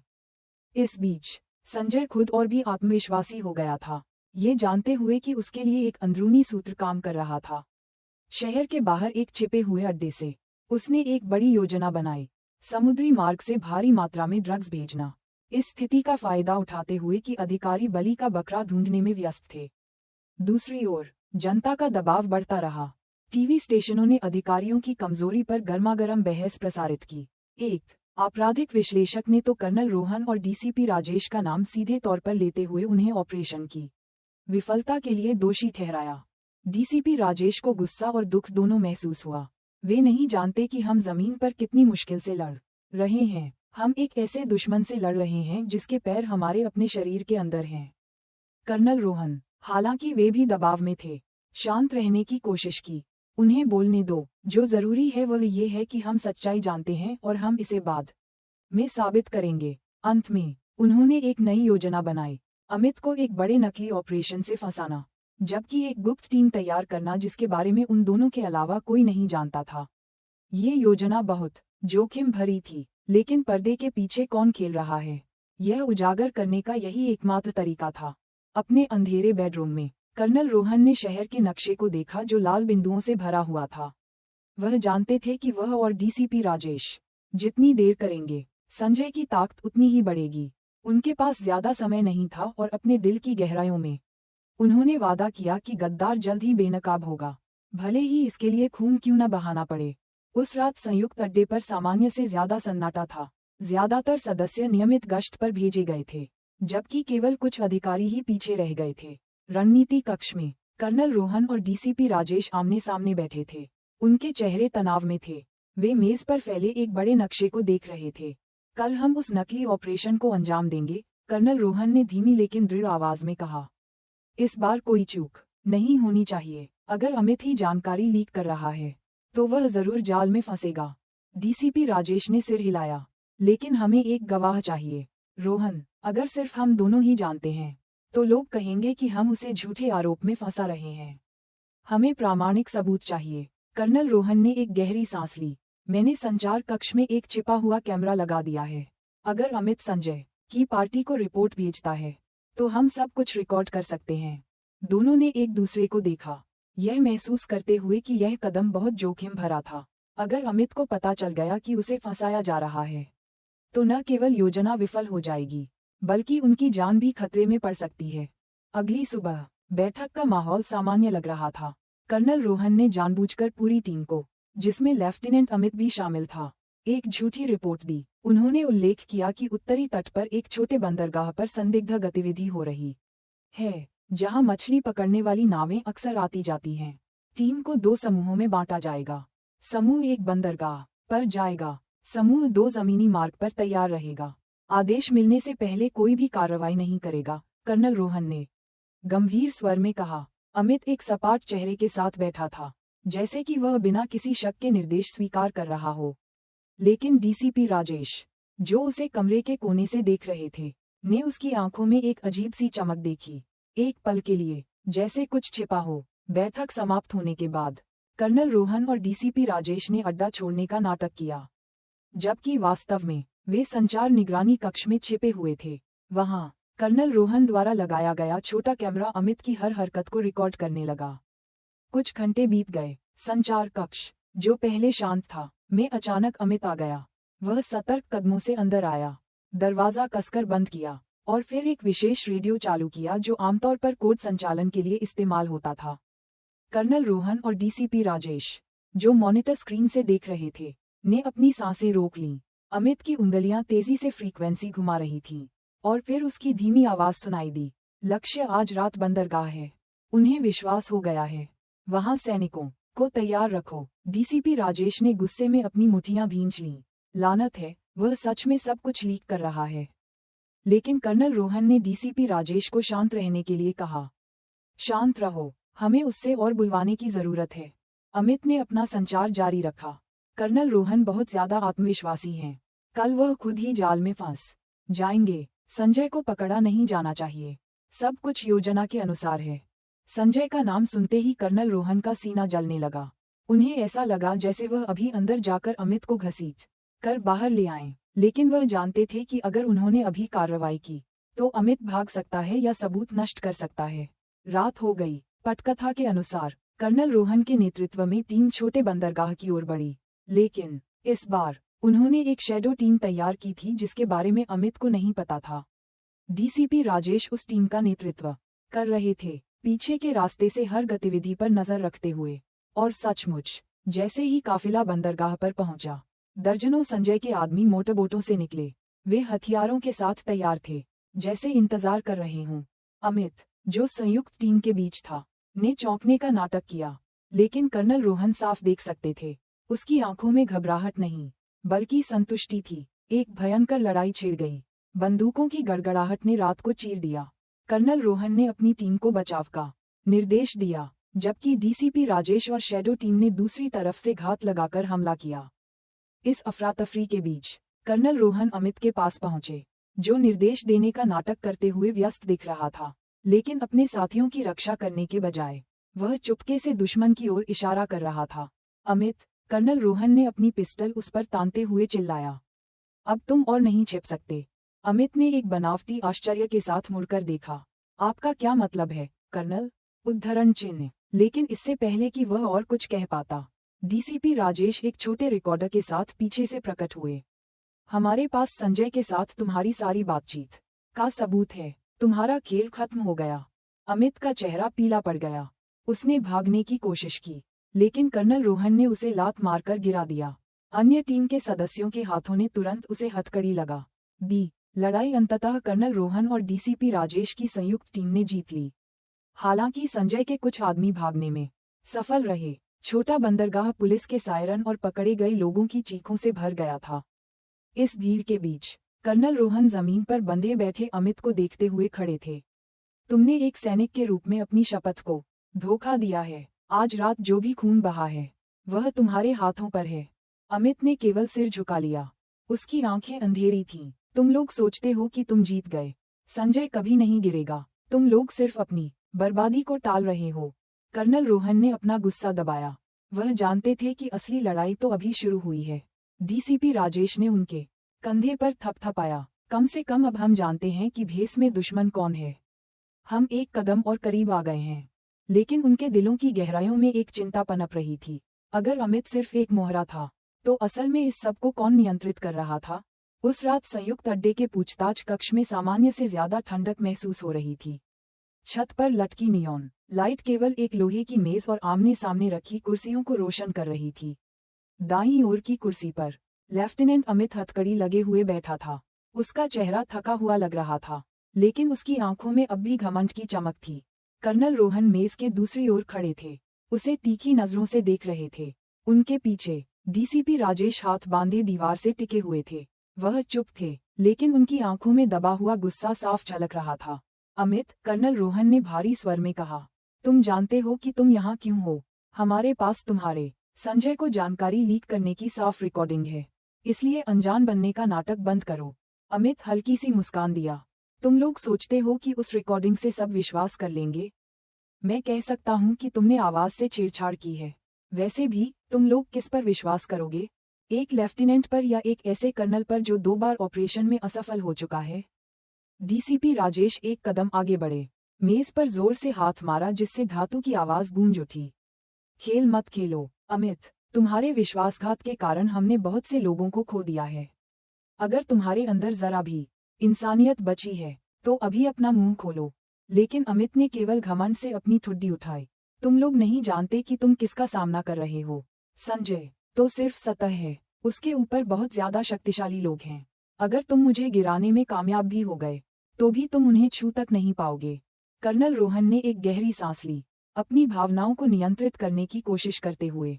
लेकिन दूसरी ओर एक सच्चाई थी जिसे वह छिपाने की कोशिश कर रहे थे। घंटों की बेनतीजा पूछताछ के बाद उन्होंने कुछ देर के लिए कमरा छोड़ने का फैसला किया। बाहर कर्नल रोहन अपने माथे को दबाते हुए इधर उधर टहल रहे थे। हमें कोई दूसरा तरीका चाहिए राजेश। अगर यह ऐसे ही चलता रहा, तो वह नहीं बोलेगा। डीसीपी राजेश ने एक पल के लिए सोचा। अमित जैसे लोग सिर्फ एक चीज के आगे झुकते हैं, ऐसा दबाव जो उसे व्यक्तिगत रूप से कोने में धकेल दे। अगर हम ये दिखा सके कि उसकी स्थिति पूरी तरह से खत्म हो चुकी है, तो शायद वह अपना मुंह खोल दे। अंत में उन्होंने अतिरिक्त सबूत लाने का फैसला किया। शैडो टीम से डीसीपी राजेश ने अमित के खाते में भारी मात्रा में पैसे के हस्तांतरण की एक प्रति प्राप्त की थी। यह राशि इतनी बड़ी थी कि एक युवा अधिकारी के पास होना असंभव था। अगले दिन कर्नल रोहन एक मोटे फोल्डर के साथ फिर से पूछताछ कक्ष में दाखिल हुए। उन्होंने उस फोल्डर को मेज पर पटक दिया जिससे एक तेज आवाज हुई। ये देखो अमित, पिछले 6 महीनों में तुम्हारे खाते में आए पैसे करोड़ों में हैं। ये कहाँ से आया? यह मत कहना कि एक लेफ्टिनेंट का वेतन इतना हो सकता है। अमित एक पल के लिए चुप हो गया। उन आंकड़ों को देखकर उसकी आंखें कांप गईं, लेकिन उसने जल्दी से एक व्यंग्यात्मक हंसी के साथ उसे छिपाने की कोशिश की। तुम लोग कुछ भी जाली बना सकते हो, यह मेरा सबूत नहीं है। डीसीपी राजेश हल्की सी मुस्कान दिए। तो फिर तुम्हारे भाई के नाम पर माथेरान में उस आलीशान बंगले के बारे में क्या? या वह स्पोर्ट्स कार जो तुमने 3 महीने पहले अचानक खरीदी थी? हमने सब कुछ पता लगा लिया है। यह मत सोचो कि तुम छिप सकते हो। अमित का चेहरा अपनी शांति खोने लगा। उसने सिर झुका लिया, उसके माथे पर पसीने की बूंदें थीं। कर्नल रोहन ने उस पल का फायदा उठाया। तुम्हारे पास अभी भी एक विकल्प है अमित, चुप रहो और तुम अकेले बलि का बकरा बनोगे, या बोलो और शायद तुम्हें कानूनी सुरक्षा मिल जाए। तो संजय के पीछे कौन है? उद्धरण चिन्ह। कुछ सेकंड के लिए सन्नाटा छा गया। केवल अमित की भारी सांसों की आवाज सुनाई दे रही थी। फिर धीरे धीरे उसने एक ऐसे तनावपूर्ण नजरिए से ऊपर देखा। अगर मैं बोला तो मेरी जिंदगी खत्म हो जाएगी, मेरा परिवार भी सुरक्षित नहीं रहेगा। कर्नल रोहन आगे झुके। हम तुम्हारे परिवार की रक्षा कर सकते हैं, लेकिन तुम्हें अभी सच बोलना होगा। अमित ने अपनी आंखें बंद कर लीं और फिर आखिरकार वे शब्द कहे जिसने कर्नल रोहन और डीसीपी राजेश को एक दूसरे को आश्चर्य से देखने पर मजबूर कर दिया। संजय को ब्रिगेडियर जोशी का संरक्षण प्राप्त है। इस नाम ने तुरंत कमरे को जैसे जमा दिया। ब्रिगेडियर जोशी कोई साधारण व्यक्ति नहीं थे, वह एक सम्मानित उच्च अधिकारी थे, यहाँ तक कि अक्सर मीडिया में ड्रग्स के खिलाफ एक साफ और सख्त छवि वाले व्यक्ति के रूप में दिखाई देते थे। डीसीपी राजेश को लगभग विश्वास नहीं हो रहा था कि उन्होंने क्या सुना। तुम यकीन से कह सकते हो? मजाक मत करो अमित, ये नाम इतना बड़ा है कि तुम इसे यूं ही नहीं उछाल सकते। अमित ने लाल आंखों से उन्हें देखा। तुम लोग सोचते हो कि मैं मजाक करने की हिम्मत करूंगा? मेरे खाते में जो भी पैसा आया वह जोशी द्वारा नियंत्रित नेटवर्क से था। मैं सिर्फ आदेशों का पालन कर रहा था। मेरा काम ये सुनिश्चित करना था कि तुम्हारे ऑपरेशन हमेशा असफल हों। संजय तो सिर्फ जमीनी कठपुतली है। कर्नल रोहन ने अपनी जबड़े को कसते हुए मेज को देखा। पहेली के जो टुकड़े अब तक भ्रमित कर रहे थे, अब साफ होने लगे थे। अब तक वे जमीन पर लड़ रहे थे, जबकि असली दुश्मन सत्ता की कुर्सी पर आराम से बैठा था। पूछताछ समाप्त होने के बाद कर्नल रोहन और डीसीपी राजेश भारी कदमों से कमरे से बाहर निकले। गलियारे में दोनों एक दूसरे को गंभीर चेहरे से देखते हुए रुक गए।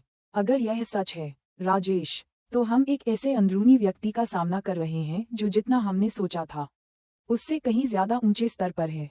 जोशी को छूने का मतलब है एक बड़ी दीवार से टकराना जो हमारे करियर को नष्ट कर सकती है, कर्नल रोहन ने धीरे से कहा। डीसीपी राजेश ने सिर हिलाया। उनका चेहरा कठोर था। लेकिन अगर हम चुप रहे तो हम सिर्फ फेंके जाने वाले मोहरे बनकर रह जाएंगे। हमें ऐसा सबूत ढूंढना होगा जिसे झुठलाया न जा सके, वरना यह आरोप हम पर ही उल्टा पड़ जाएगा। कर्नल रोहन ने एक गहरी सांस ली और फिर सीधे आगे देखा। तो फिर हमें और भी सावधानी से खेलना होगा। लड़ाई तो अभी शुरू हुई है। पूछताछ कक्ष के अंदर अमित सिर झुकाए बैठा था। पहली बार उसके चेहरे पर अब घमंड नहीं था, लेकिन उसकी आंखों के पीछे एक वास्तविक डर छिपा था, क्योंकि वह जानता था कि ब्रिगेडियर जोशी का नाम लेकर उसने अभी अभी एक ऐसी आग जलाई थी जो सब कुछ जला सकती थी। उस रात संयुक्त अड्डे पर हवा सामान्य से ज्यादा भारी महसूस हो रही थी। लेफ्टिनेंट अमित के ब्रिगेडियर जोशी की संलिप्तता के बारे में कबूलनामे ने कर्नल रोहन के दिमाग में हलचल मचा दी थी। वह जानते थे कि एक उच्च अधिकारी का नाम लेना कोई छोटी बात नहीं है। अगर एक भी गलत कदम उठाया गया तो न केवल उनका करियर बर्बाद हो जाएगा, बल्कि उनकी और इसमें शामिल सभी लोगों की जान भी जा सकती है। डीसीपी राजेश अपने कार्यालय में बैठे एक ठंडे कप कॉफी को घूर रहे थे। रोहन, हमें सच में बहुत सावधान रहना होगा। जोशी सिर्फ एक अधिकारी नहीं है, उसके कई नागरिक अधिकारियों, व्यापारियों और यहाँ तक कि मीडिया से भी संबंध हैं। अगर उसे लगा कि हम उसे परेशान कर रहे हैं, तो हम बिना किसी निशान के खत्म हो सकते हैं। कर्नल रोहन ने अपने दोस्त को दृढ़ संकल्प भरी आंखों से देखा। ठीक इसी वजह से हम चुप नहीं रह सकते। अगर अमित सही है, तो जोशी ही इस सब के पीछे का दिमाग है। संजय तो सिर्फ जमीनी गुर्गा है। अगर हम जोशी को गिरा सकते हैं, तो उसका पूरा नेटवर्क ढह जाएगा। डीसीपी राजेश ने एक गहरी सांस ली। समस्या यह है कि हमारे पास मजबूत सबूत नहीं है। अमित का कबूलनामा ही काफी नहीं है। हमें कुछ ऐसा चाहिए जिसे झुठलाया न जा सके। कर्नल रोहन ने सिर हिलाया। तो हम उसे ढूंढेंगे। उस रात उन्होंने एक गुप्त जांच की योजना बनाई। कोई आधिकारिक रिपोर्ट नहीं, कोई दस्तावेज नहीं जिसे कोई अंदरूनी सूत्र सूंघ सके। सब कुछ चुपचाप किया जाना था। पहला कदम पैसे के प्रवाह का पता लगाना था। अमित के बयान के अनुसार उसे मिले अवैध धन का अधिकांश हिस्सा जोशी के सहयोगियों के स्वामित्व वाली शेल कंपनियों से आया था। डीसीपी राजेश ने एक छोटी सी टीम को, जिस पर वह वास्तव में भरोसा करते थे, वित्तीय लेन देन का पता लगाने का काम सौंपा। दूसरा कदम शारीरिक निगरानी थी। कर्नल रोहन ने सीधे तौर पर शामिल होने का फैसला किया। वह जानते थे कि जोशी अक्सर ड्यूटी के घंटों के बाहर कुछ खास लोगों से मिलते थे। अगर वे उन मुलाकातों की तस्वीरें या रिकॉर्डिंग प्राप्त कर सकते तो यह एक शुरुआत हो सकती थी। कुछ दिनों बाद कर्नल रोहन 2 भरोसेमंद टीम के सदस्यों के साथ शहर के केंद्र में एक शानदार रेस्तरां की निगरानी कर रहे थे। दूर से उन्होंने एक सरकारी प्लेट वाली काली कार को रुकते देखा। एक अच्छी तरह से तैयार आदमी बाहर निकला, खुद ब्रिगेडियर जोशी। जोशी आत्मविश्वास से भरे कदमों से रेस्तरां में दाखिल हुए। कुछ ही देर में एक और आदमी आया जिसे पुलिस एक कुटिल व्यवसायी के रूप में जानती थी, जो अक्सर तस्करी के मामलों में शामिल होता था, लेकिन हमेशा कानून के शिकंजे से बच निकलता था। कर्नल रोहन ने कार की खिड़की के पीछे से तस्वीरें लीं। ये शुरुआती सबूत है, लेकिन वह जानते थे कि सिर्फ तस्वीरें ही काफी नहीं थीं। उन्हें बातचीत की जरूरत थी। सावधानी से कर्नल रोहन ने एक शॉर्ट रेंज सुनने वाला उपकरण चालू किया, जिसे रेस्तरां के वीआईपी कमरे की ओर लक्षित किया गया था। हल्की हल्की आवाजें सुनाई दे रही थीं, हालांकि पूरी तरह से साफ नहीं थीं। अगले हफ्ते समुद्री मार्ग से शिपमेंट। सुनिश्चित करो कि संजय जमीन पर तैयार रहे और किसी अन्य अधिकारी को दखल नहीं देना चाहिए। ये शब्द ये साबित करने के लिए पर्याप्त से ज्यादा थे कि जोशी शामिल थे। लेकिन कर्नल रोहन ने खुद को संयत किया। वह और भी स्पष्ट सबूत चाहते थे, ऐसा सबूत जो बिना किसी खामी के फंसा सके। इस बीच डीसीपी राजेश एक अलग रास्ते से आगे बढ़ रहे थे। वह जोशी की कथित शेल कंपनियों में से एक के वित्तीय रिकॉर्ड में सेंध लगाने में कामयाब रहे थे। वहां उन्हें अमित के निजी खाते में करोड़ों रुपये के हस्तांतरण मिले, साथ ही कुछ अन्य अधिकारियों के नाम भी। डीसीपी राजेश ने अपनी जबड़े को कसते हुए लैपटॉप की स्क्रीन को देखा। ये जितना हमने सोचा था उससे कहीं ज्यादा बड़ा है। सिर्फ जोशी और संजय ही नहीं, बहुत से लोग हैं जो इस पैसे का आनंद ले रहे हैं। उस रात वह ये डेटा कर्नल रोहन के पास ले गए। दोनों एक छोटे से मंद रोशनी वाले स्टडी रूम में एक साथ बैठे थे। अगर ये लीक हो गया तो हम पर राजद्रोह का आरोप लग सकता है, डीसीपी राजेश ने धीरे से कहा। कर्नल रोहन ने सिर हिलाया। मैं जानता हूँ, लेकिन साहस के बिना अब तक किए गए सभी बलिदान व्यर्थ हो जाएंगे। दिन ब दिन गुप्त जांच जारी रही। दबाव बढ़ता जा रहा था। मीडिया अभी भी अधिकारियों की विफलता पर ध्यान केंद्रित कर रही थी, जबकि संजय अपने नेटवर्क को और भी हिम्मत से संचालित कर रहा था। चरम बिंदु पर एक रात कर्नल रोहन को अपने एक भरोसेमंद व्यक्ति से एक रिपोर्ट मिली। कर्नल, हमारे पास एक स्पष्ट रिकॉर्डिंग है। जोशी ने शहर के बाहरी इलाके में एक विला में सीधे संजय से मुलाकात की। कर्नल रोहन और डीसीपी राजेश तुरंत रवाना हो गए। दूर से उन्होंने खुद जोशी को संजय के साथ उस विला से बाहर निकलते देखा, हंसते हुए, जैसे कि छिपाने के लिए कुछ भी नहीं था। कैमरा चालू था, उस घटना के हर सेकंड को रिकॉर्ड कर रहा था। ये रहा, डीसीपी राजेश ने कांपती आवाज में फुसफुसाया। रोहन, यह वह सबूत है जिसे झुठलाया नहीं जा सकता। लेकिन इससे पहले कि वे राहत महसूस कर पाते, पीछे की दिशा से गोलियों की आवाज सुनाई दी। गोलियां उनकी कार के पास की दीवार से टकराईं।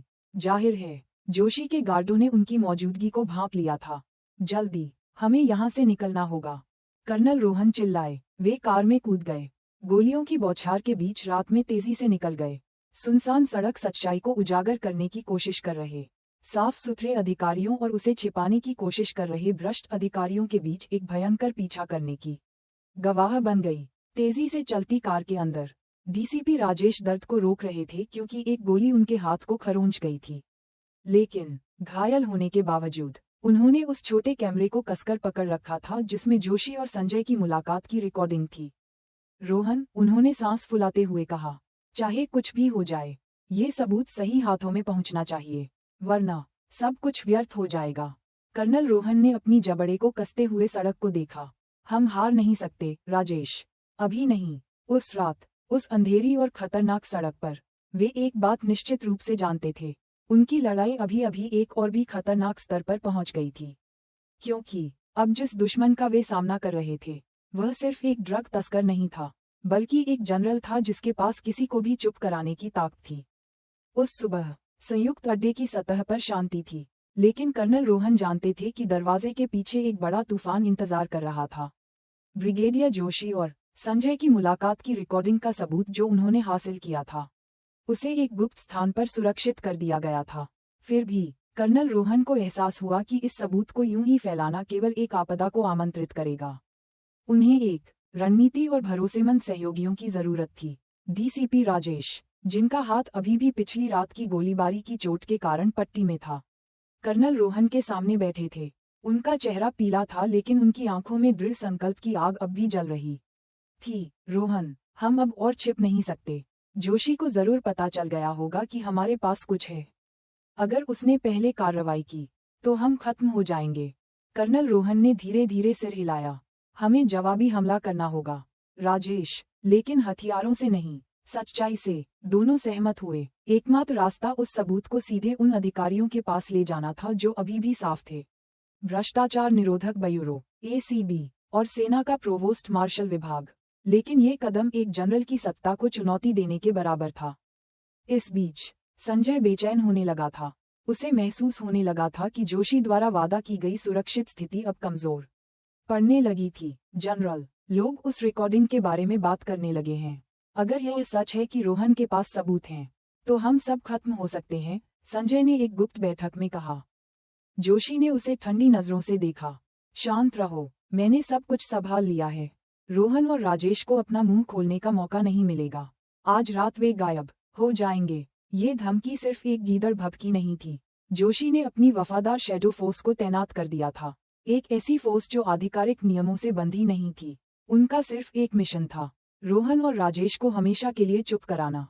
उस रात कर्नल रोहन और डीसीपी राजेश एक प्रोवोस्ट मार्शल अधिकारी के साथ एक गुप्त बैठक स्थल की ओर बढ़े जो सुनने को तैयार था। लेफ्टिनेंट अमित, जो अब चुपके से उनकी मदद कर रहा था, इस मिशन में उनके साथ था। हालांकि अपराध बोध से अब भी परेशान था। अमित अपने पापों का प्रायश्चित करने के लिए दृढ़ था, लेकिन उनका सफर आसान नहीं था। जिस कार में वे सफर कर रहे थे, उसे अचानक एक सुनसान सड़क पर रोक दिया गया। अंधेरे से कई अन्य गाड़ियां निकलीं। सर्चलाइटों ने उन पर रोशनी डाली। लानत है, डीसीपी राजेश ने अपनी पिस्टल पकड़ते हुए फुसफुसाया। एक कार से भारी हथियारों से लैस पुरुषों का एक समूह उतरा। यह अनुमान लगाने की जरूरत नहीं थी कि उन्हें किसने भेजा था। कर्नल रोहन, उनमें से एक चिल्लाया। रिकॉर्डिंग सौंप दो, वरना तुम सब यहीं मरोगे। कर्नल रोहन ने डीसीपी राजेश और अमित पर एक संक्षिप्त नजर डाली। हम आत्मसमर्पण नहीं करेंगे। एक भयंकर लड़ाई छिड़ गई। गोलियों की आवाज ने रात को चीर दिया। गोलियां पेड़ों और डामर से टकराकर उड़ रही थीं। कर्नल रोहन ने असाधारण शांति के साथ नेतृत्व किया, तेजी और सटीकता से आगे बढ़ते हुए। डीसीपी राजेश, हालांकि अभी भी घायल थे, सटीकता से गोली चलाते रहे। अमित ने दूसरी तरफ से उनकी रक्षा की। उसका शरीर पश्चाताप से पैदा हुए साहस से भरा था। दुश्मनों की संख्या ज्यादा थी लेकिन उनका हौसला नहीं डिगा।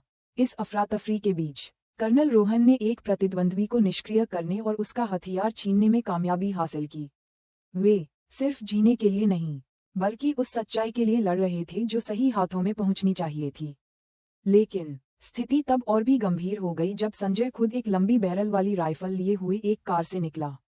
उसकी मुस्कान क्रूर थी। मैंने कहा था कर्नल, तुम यहाँ से जिंदा नहीं निकलोगे। कर्नल रोहन ने उसे तीखी नजरों से देखा। जब तक मैं सांस ले रहा हूँ, मैं ये सुनिश्चित करूंगा कि तुम और जोशी इस देश को और बर्बाद न कर सको। आमने सामने की लड़ाई अवश्यंभावी थी। संजय ने गोलियां चलाईं, लेकिन कर्नल रोहन बचने और जवाबी हमला करने में कामयाब रहे। लड़ाई क्रूरता से जारी रही। मुक्कों और लातों के साथ गोलियों की सनसनाहट भी थी। दूसरी ओर डीसीपी राजेश ने दो विरोधियों को मार गिराया।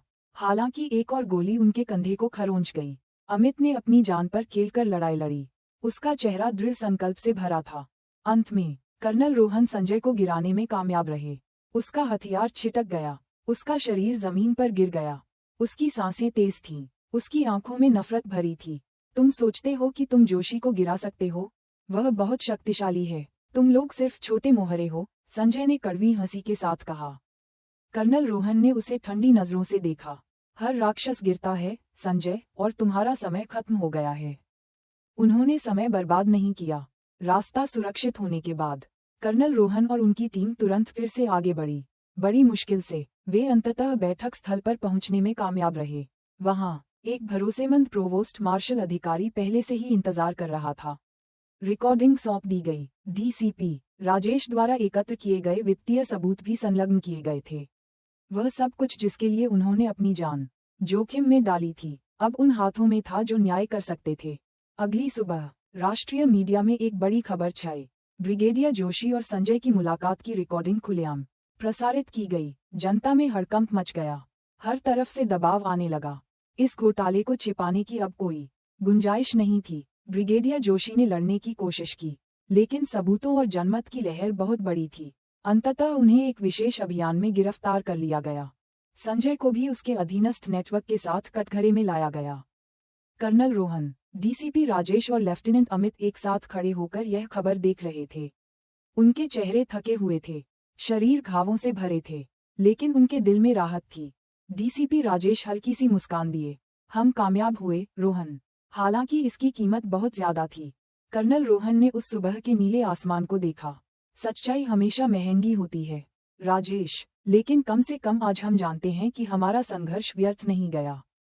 अमित ने सिर झुकाया। उसकी आवाज कांप रही थी। धन्यवाद, मुझे अपनी गलतियों को सुधारने का मौका देने के लिए। कर्नल रोहन ने उसके कंधे पर थपथपाया। सफर अभी खत्म नहीं हुआ है, अमित, लेकिन जो जरूरी है वह ये है कि हमने पहला कदम उठा लिया है। वे तीनों एक पल के लिए चुप हो गए, सुबह की हवा को तनाव के अवशेषों को दूर ले जाने देते हुए। घावों और नुकसान के पीछे वे एक बात जानते थे, अंधेरी छाया हमेशा मौजूद हो सकती है, लेकिन सच्चाई की रोशनी हमेशा अपना रास्ता ढूंढ ही लेती है।